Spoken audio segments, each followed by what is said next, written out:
Stop the Trump Coalition. This live on LBC News. What do you make of what's happening, Zoe? Horrific scenes that we're seeing out of Los Angeles, this level of extreme violence perpetrated by the state and by immigration enforcement officers.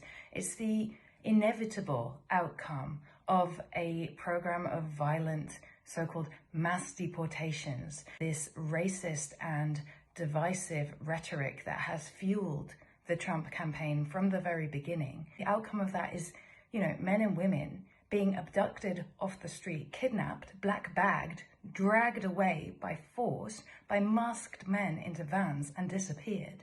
It is normal, it is completely right that local people, Angelenos, people who are proud of the fact that they live in an immigrant city, are standing up to that. And local Angelenos are just filming what the authorities are doing and the violence that they are perpetrating. And that is making them targets for further escalations of violence from the state.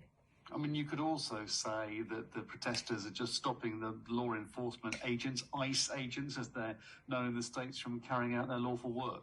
When you watch these videos, you see parents screaming about, my children are in school, who's going to go and pick them up? And they're being dragged away by force and packed into the back of vans. There is no justification that that is some kind of legitimate exercise of state power and state force. That is a fascist imagery that we are seeing, and it is a deliberate provocation, a political show of force that is designed to try to whip up violence and chaos. And the response from Angelenos has been overwhelmingly peaceful and an attempt to just document what is going on to show this to the world. And it is the Trump administration and the state that has escalated the level of violence. Finally, Zoe, would you accept that in the end, in this kind of situation, the authorities have to win? Because what's the alternative? People can do whatever they want.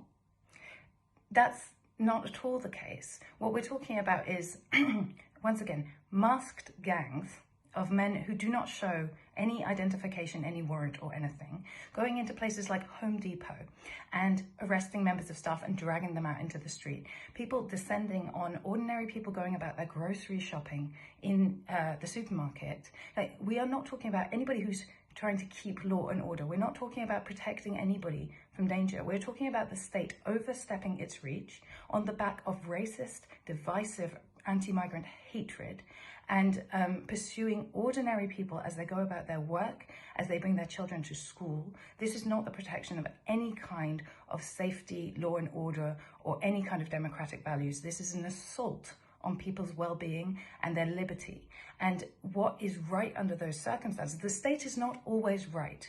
The state is not always right. What is right is to stand up for people's human rights, for the rule of law. And Angelenos are doing that, and they must win, and they must force ICE officers to retreat. And they have been successfully doing that in some cases, because there are far, far more ordinary people going about their business than there are ICE agents trying to abduct them. And when people realize that and stand up peacefully, they're the ones with the power. And it is the state that must retreat in this case, because the state is wrong.